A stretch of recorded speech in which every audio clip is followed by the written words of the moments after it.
sa lahat. Ito po ang ano ngayon, tagulan ngayon sa Hong Kong. Ito po ay pinunan ko para meron din tayong memories kung paano ang mga tao gumagalaw dito kapag umulan. Ito po banda ay dito po ito sa Central, sa may Queens Road. Queens Road Central. Dito sa may escalator papunta sa Mid-Levels. Tingnan ninyo kung gaano kadisiplinado ang mga tao. See?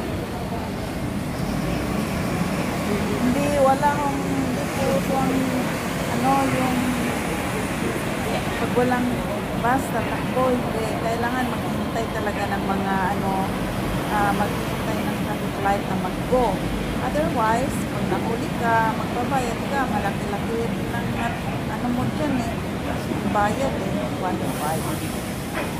Kailangan maghintay ka, ng red, sa ng alis, lasang ng red, kailangan ka mamili. At kapag naman, train, saan ka,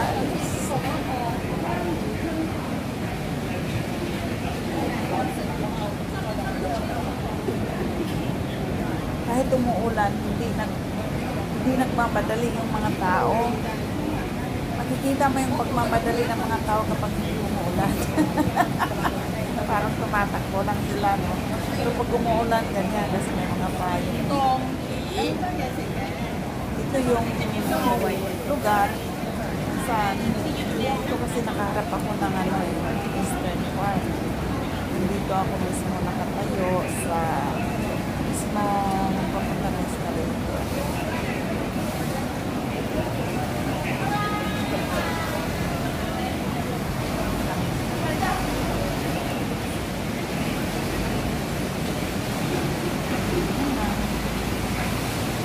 Ang hirap pagtagulan kasi dahil sintado nga, hindi naman lahat, pero kadalasan madulas ba kaya yung pagtakad. Kailangan naka-rubber shoes ka. Tagulan dito, kailangan naka-rubber shoes ka or naka-plastic ba na uso. Naka-boots, gano'n. Hindi ka madulas.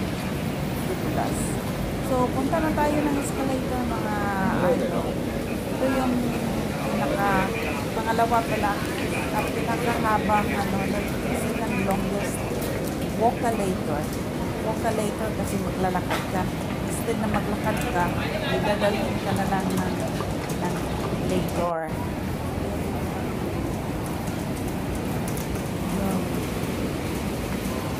Kailangan na ilakad natin para mabilis tayong magka-uwi kasi nasa nito, babaybayin ko lang itong walkalator na ito. Doon na sa amin, hindi ko na kailangan sumakay ng bus.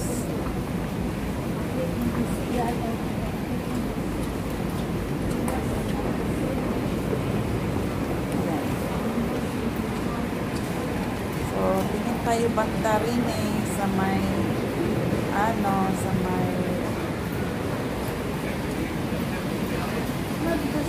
palengke ng Central. Yung Talipapa ba, hindi naman talaga yung palengke. Talipapa lang yung maliit lang pagkasabi ng tao. Yan, Wellington Street. Sa Wellington Street, kita mo dyan ang mga restaurant. Lakad-lakad na tayo para pumunta tayo doon sa may sa may taas pa lang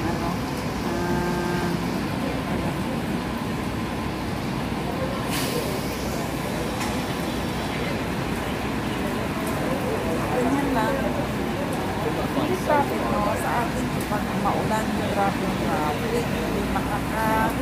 hindi makakadaan ang mga hindi umuusok ang mga sasakyan, pero dito tingnan nyo kapag umulan, hindi siya traffic. Pero pag mainit, minsan siya ka.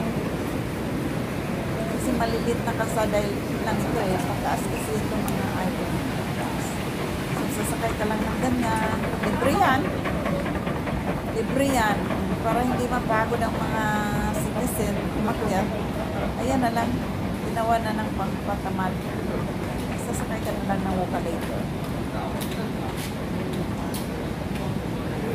Maganda rin ito, lalong-lalo na senior citizen na tayo.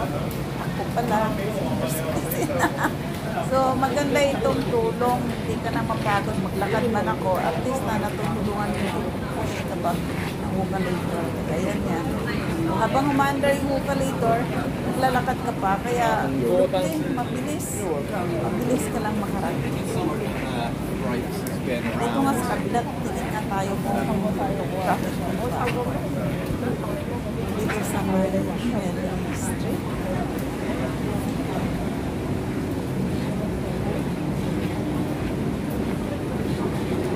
Dito ako namimili ng mga ng mga fruits habang nanonood ng mga tayo. Yan yung malaking screen, minsan pinapanood. Ito yung ito yung bilihan ng mga bulaklak dito sa Central, ang mahal-mahal. Tingnan nyo yan kung mayroon bang bihirang umandar ang mga sasakyan dito kapag umulan. Ayaw nilang maulanan. Kaya yan, tingnan mo ang waglog ng kalsada, tingnan natin dito sa kabilangan.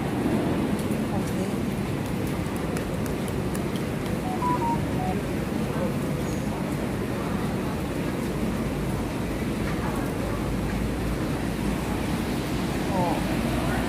Okay dito may mandar pa minsan. Ay, at least na hindi ka mahihirapan. Lakad-lakad lang habang umuulan. Ilang na mga mag-isang buwan na itong ulan-ulan dito. Walang titigil lang isang araw. Yan na naman. Ulan na naman. Kaya sa kanila, tingnan natin. Baka mag-traffic. Wala rin sasakyan. Ano-ano lang talaga basta umuulan. Ayaw ng mga tao rin nung maglakad-lakad, mamamasyal kapag umuulan. Hindi kaya sa atin lang. Ako naman tayo mga idol, paulan tayo. Kapag umaakyat ang Vocalator, sasabayan natin ang lakad, mas mapabilis tayo mag-okay. Sasabayan ko na yan. Hindi alam ng mga tao na nagtitito.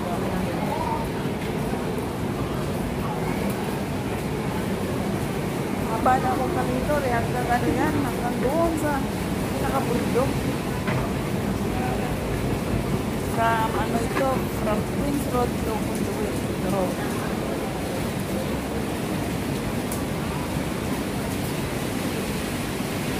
Kung malapit lang ang bahay mo sa escalator, sa Vocalator,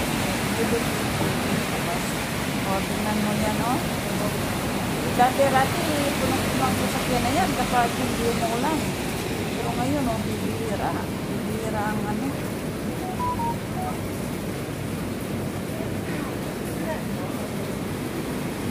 dito sa kabila. Pag hindi ito umulan, traffic. Kasi ito, lugar ito ng mga foreigner. Itong Hollywood Road. Ito ang tinatawag na Hollywood Road. Maraming foreigner dito.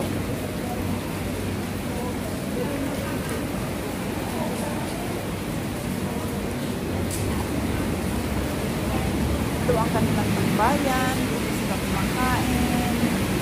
Ito yung lugar na yan. Ang tinatawag na lang Waifong sa kabila. Pero ito naman, dire-diretso lang ito. Yung papunta sa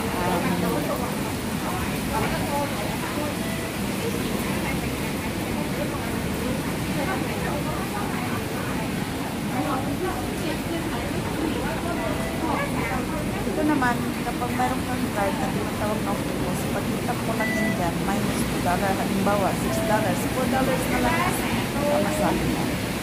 na natin, no? Dati-rating, kapag mainit, dati-rating yung ulan yan ang halos hindi umusog ang bus niya, ng mga sasakyan, mga private cars. Ngayon, kahit isa wala.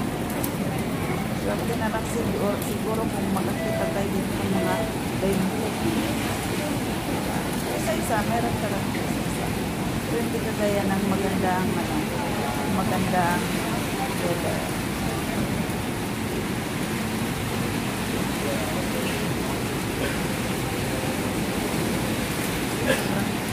Sobrang ang ulan, hindi talagang basang-basa. Kailangan makita ng tao.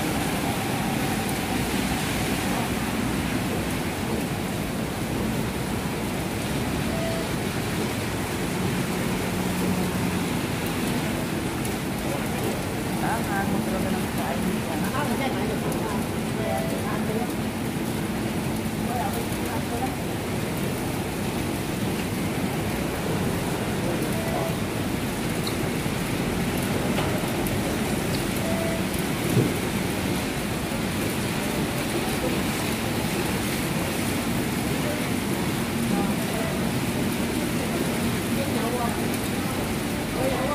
Itong gilid na ito is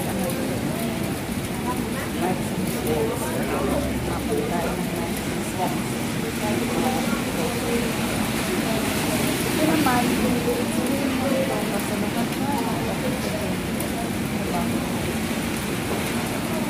ang ginawa ko kanina, kita ko para mahaba ang lakad, wala kami na at least, nakita nyo kung paano mo nagsisimula. Ito lang po,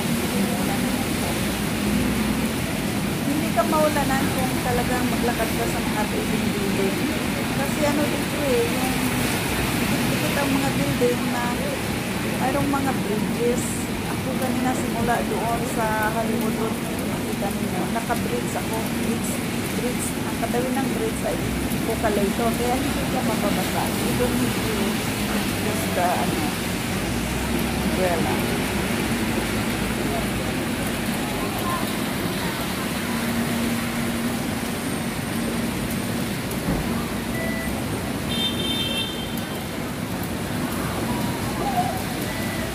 Mamimiss ko rin ang lugar na ito, lalo na pagpupuntik na ako. I will really miss the house.